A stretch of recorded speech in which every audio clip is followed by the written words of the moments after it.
the giddy kind of fun. I mean, especially having missed the playoffs the last 2 years, I think our guys are really excited to be here. We also have a lot of young guys who weren't here, for the 5-year stretch of getting to the finals. So it's a good combination of some the vets being hungry and excited to try to get back to the finals, and a group of newer additions, both young players and vets who have signed here over the last couple of years or who we traded for, guys like Wiggs and Otto, Jordan Poole.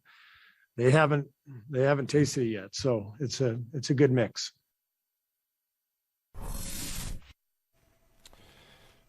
Spencer Goodwill is here with us. Well, not literally here. He is in San Francisco for game 2. It's just one game.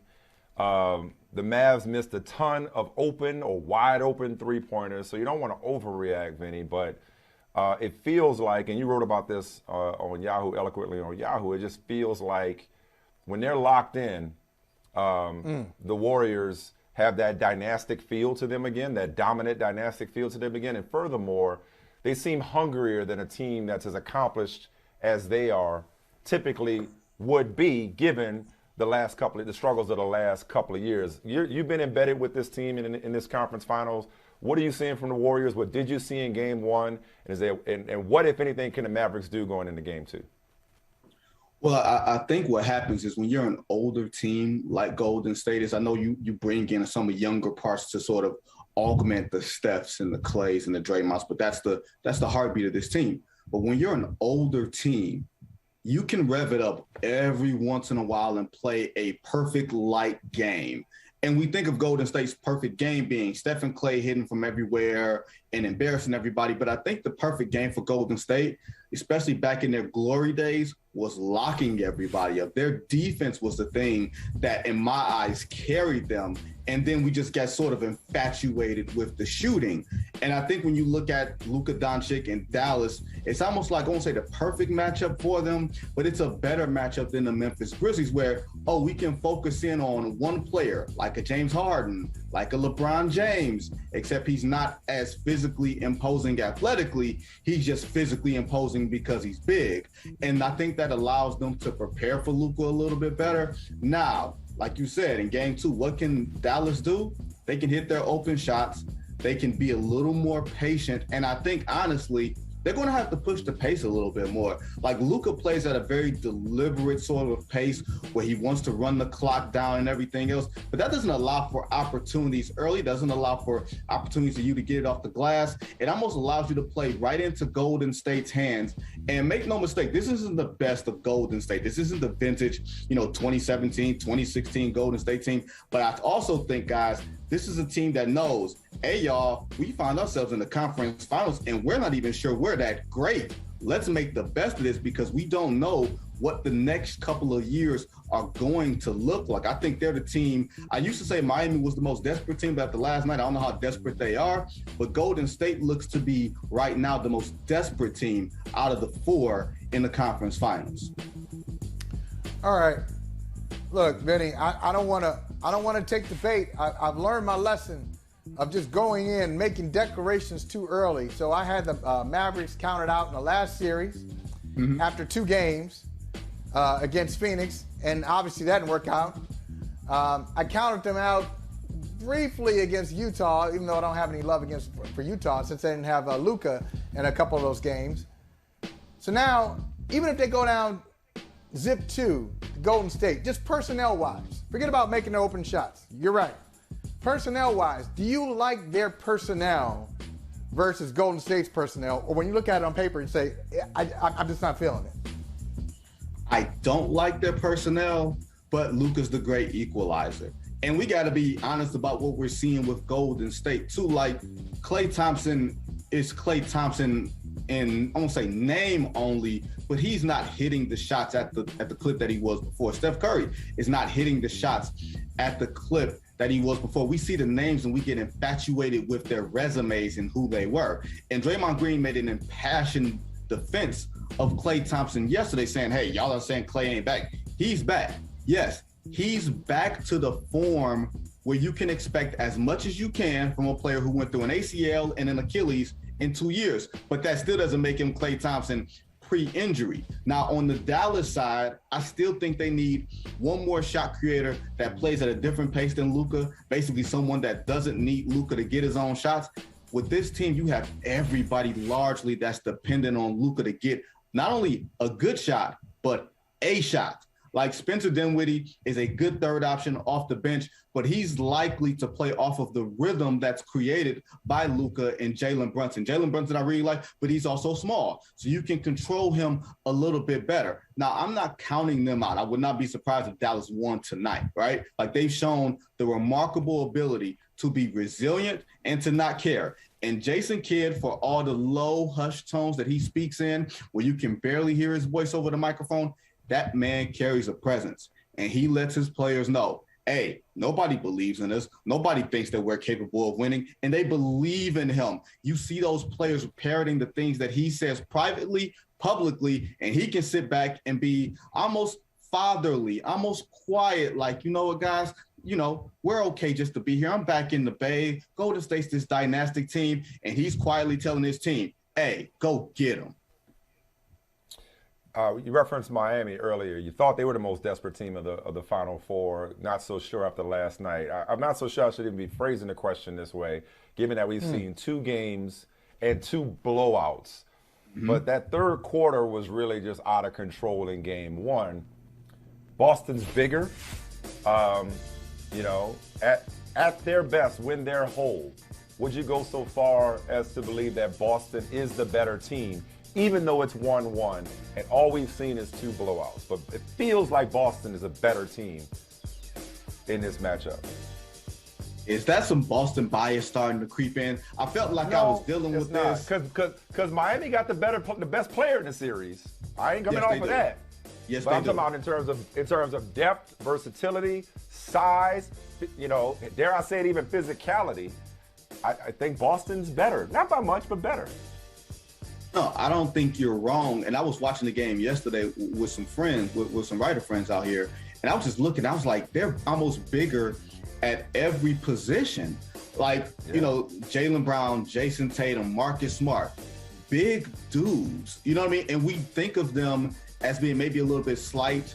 And I won't even say soft being the word, but maybe a little more offensive minded. But when you can have a front court with Al Horford and Time Lord and not miss a beat and not miss anything as far as lateral movement, not miss anything on the switches, not miss anything on the spacing on offense. Yeah, they're almost like a Rubik's Cube. They can form and be a bunch of different things at any given point during the playoff series.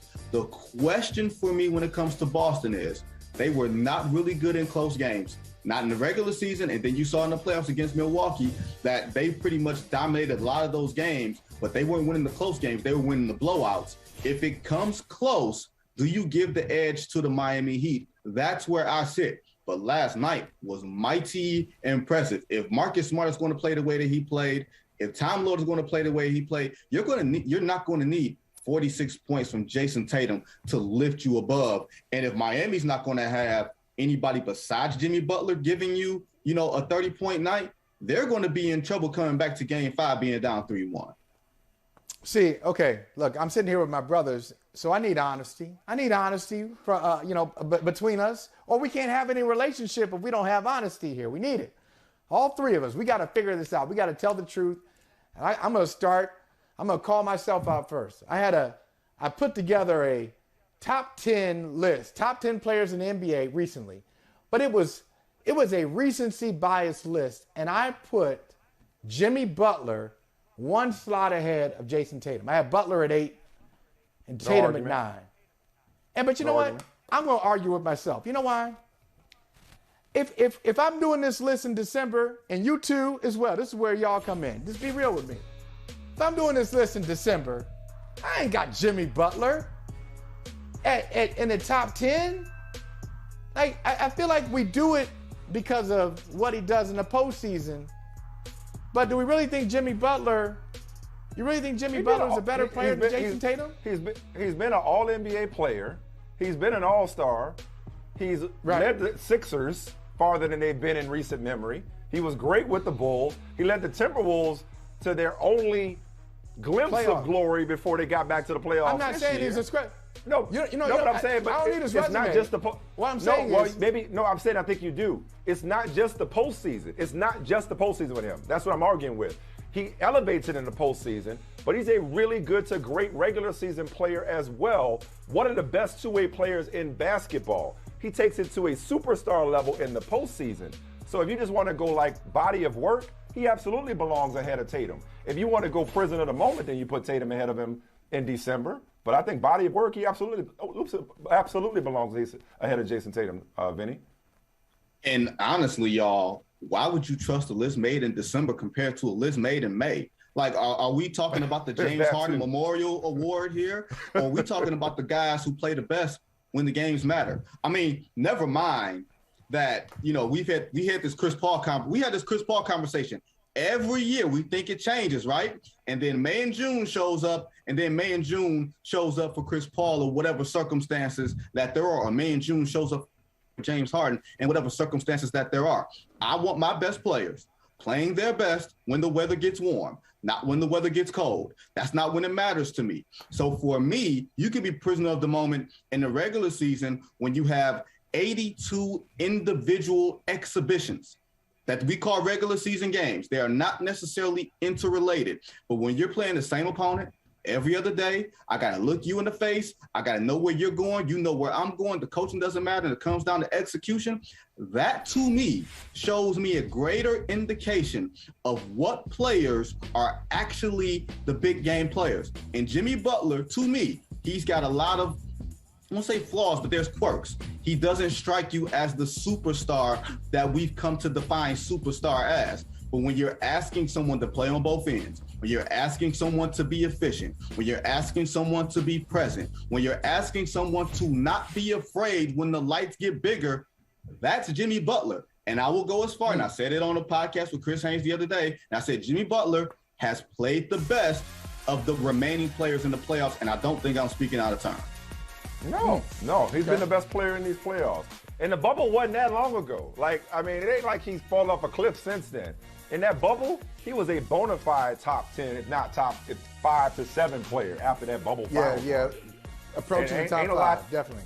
Ain't a lot changed since then as far as I'm concerned. You know, he's been hurt here and there, but you want to talk about best competitors, best performers? That ain't even the conversation. Hey, Vinny, thank you. By the way, you look real cut up. I don't know if it's the shirt. I don't know if it's the angle. I don't know if you're pressing your arm up against your body a little bit to make it look wider. But you look like you've been hitting the gym. You're looking like Tay Diggs. You're looking like the black male model. You're looking like Tail. Hey, self-care, man. Can't be a butterface and have the bad body out here. You know what I'm saying?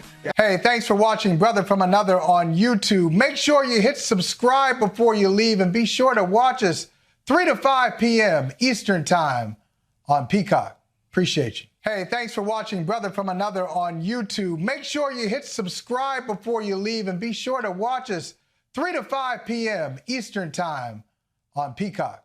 Appreciate you.